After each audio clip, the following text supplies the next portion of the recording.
Okay. Thank you, Madam Chair, and thank you to all of the witnesses who are here today. Building a rail line, of course, takes a lot of steel.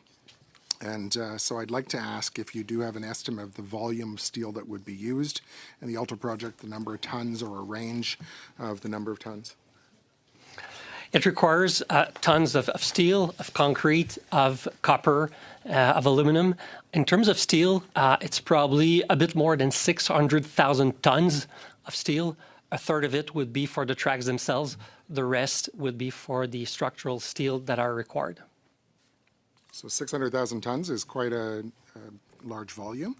So certainly the federal government, the minister and yourself have all stated that these high-speed rail projects will prioritize the use of Canadian steel.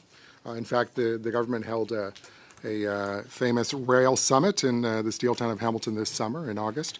However, I did ask an order paper question of the government back in June of 2024, and this government acknowledged that it does not and has not historically tracked whether federally funded infrastructure projects use Canadian-produced steel. So given the lack of clarity here, and you spoke to that in your opening remarks, what specific mechanisms will Alto put in place to track, verify, and publicly report the portion of Canadian steel used in this project versus steel from elsewhere? Thanks for the question. I sometimes joke saying that this project is a weapon of mass construction. So it's going to be a huge undertaking. In terms of steel, actually I was there in Hamilton for the summit. And since then, even before the Buy Canada policy was implemented, we have reached out to the industry. The intent is to maximize the local usage of steel and also to prepare for the supply in 2030 or shortly thereafter. So the industry has to prepare to supply us, and the intent is to try to focus and to supply basically all materials as locally as possible, while remaining or keeping the competitive tension to afford the right price. However, you didn't quite answer the question. Are there mechanisms that are actually going to track and verify that? It's great that the conversations have been held, and obviously important that those have been held in Hamilton, which is Steel Town.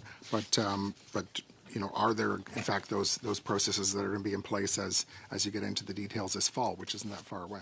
Yes, we will definitely track the local content and Canadian content for the transparency of the process down the road, both for steel but also for other components.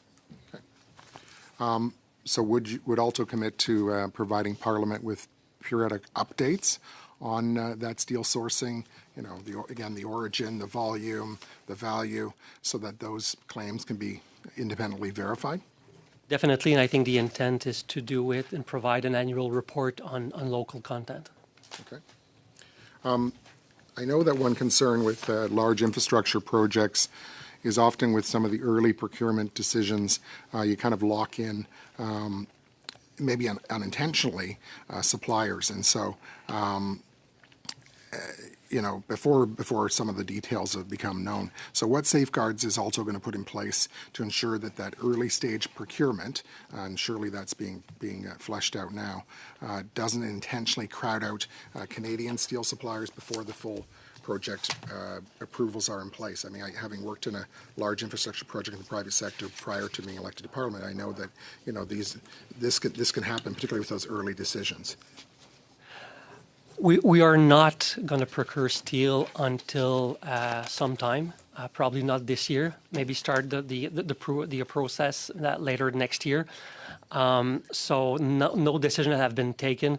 We're not committed. No contracts are in place, and we are actually doing right now a market sounding with all of the Canadian players in Quebec and Ontario and elsewhere to see what they can provide, and also what can we do at Alto and within the government to help them be prepared to supply more steel. But notwithstanding the fact that you don't have the contracts in place, there is the assurance that this will be Canadian-produced steel.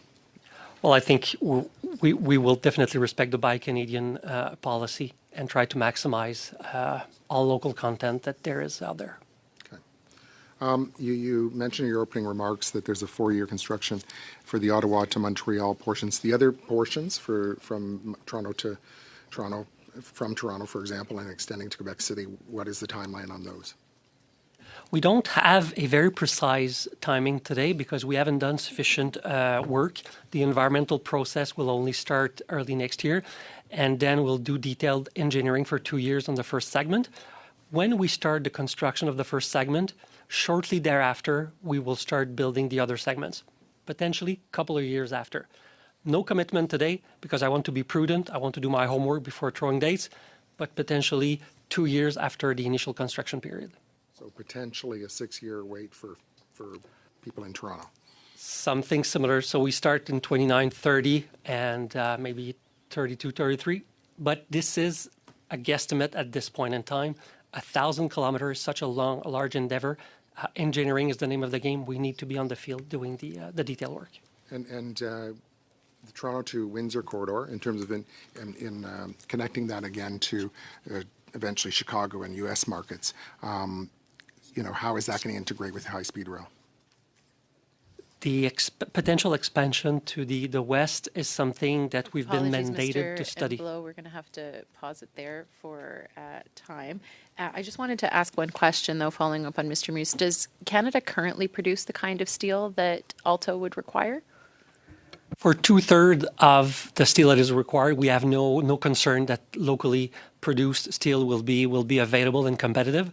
For the rail themselves, today Canada does not manufacture that, and we're looking at ways to entice the industry to see if it's possible, or at least use Canadian steel, but it's just too premature to commit at this point in time. Great, thank you very much for that.